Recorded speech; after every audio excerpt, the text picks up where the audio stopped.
coming in, left, lift, turn back, ease back in some gas, looking where I want to go, and we're out of there.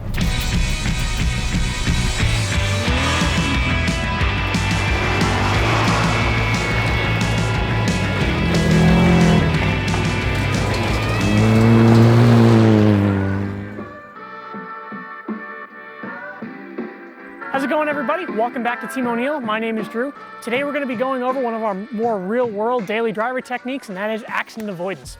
If you've been driving on the roads for really any period of time, you know there's a lot of things out there that can catch us out. There's animals running in the road, stuff falling out of pickup trucks, all kinds of crazy stuff is going on. So we're going to teach you some different ways to avoid an accident, show you some different techniques, and it's going to be a pretty fun time. Let's dive in.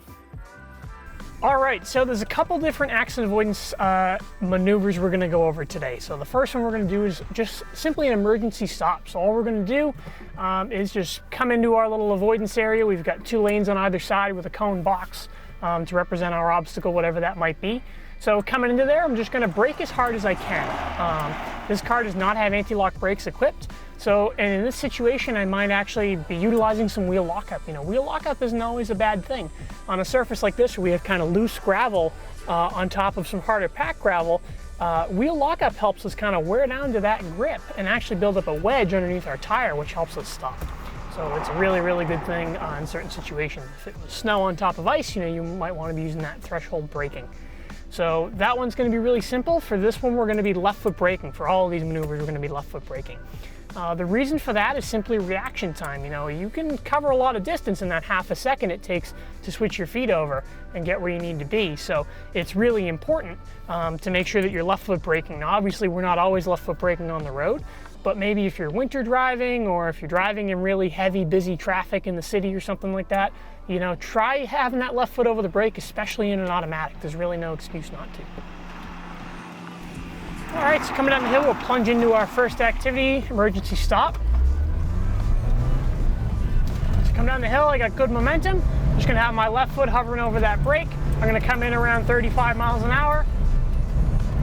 And then when the time is right, stop. So you'll notice there, for my emergency stop, I didn't switch my feet over back to the clutch to not stall the car. Our main objective here is to get the car stopped safely. We're not trying to not stall the car. First and foremost, I need to make sure I stop in time. So don't worry about stalling the car. It's more important that you don't hit what you're going to hit. So we're coming into our next little activity, and that is brake and avoid. So brake and avoid simulates if I'm trying to stop and I realize I'm not going to have enough time to stop, I'm going to have to go left or right and get around something.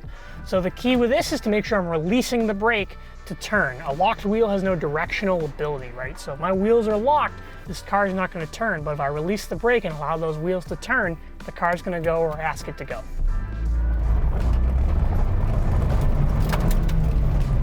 So if I'm coming in, good speed, stop, not going to turn, right. Turn back, ease back in some gas. So yeah, you can see there, you know, the car didn't really want to turn, and then when I released that brake, the car went exactly where I was going. Another really important thing there, eyes, right? The car follows your eyes. Your eyes dictate what your body does. So I didn't stare at those green cones because I didn't want to go there. I looked to my right lane because that's where I wanted to go. That was my escape plan. So in those situations, make sure you're always looking where you want to go. You know, that's always super important. Those eyes really dictate what happens.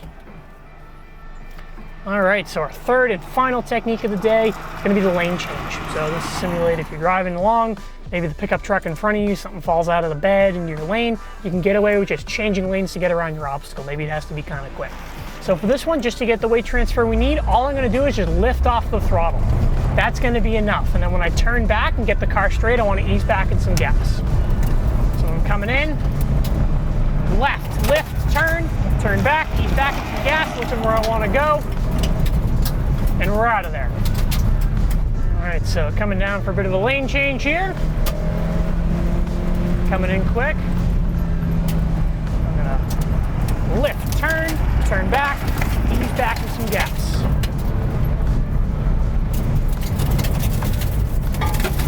All right, so there's a few different accident accident avoidance maneuvers. As you can see, it might vary a little bit based upon condition, what vehicle you're in and that sort of stuff, but really that's just a basic overview to keep you guys safe out there in the real world.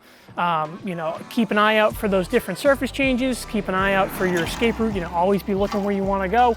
But really, that's kind of the basics of it. So thank you so much for watching. Stay safe out there. We'll see you next time.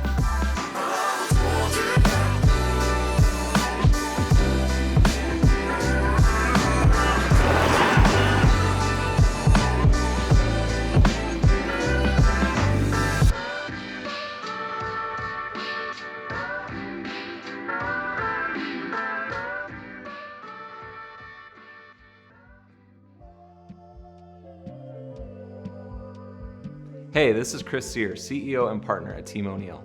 Thank you so much for visiting our channel. If you want to join our community, please comment, like, and subscribe. And if you want to learn more about us or book a course, please visit teamoneil.com. We look forward to connecting with you.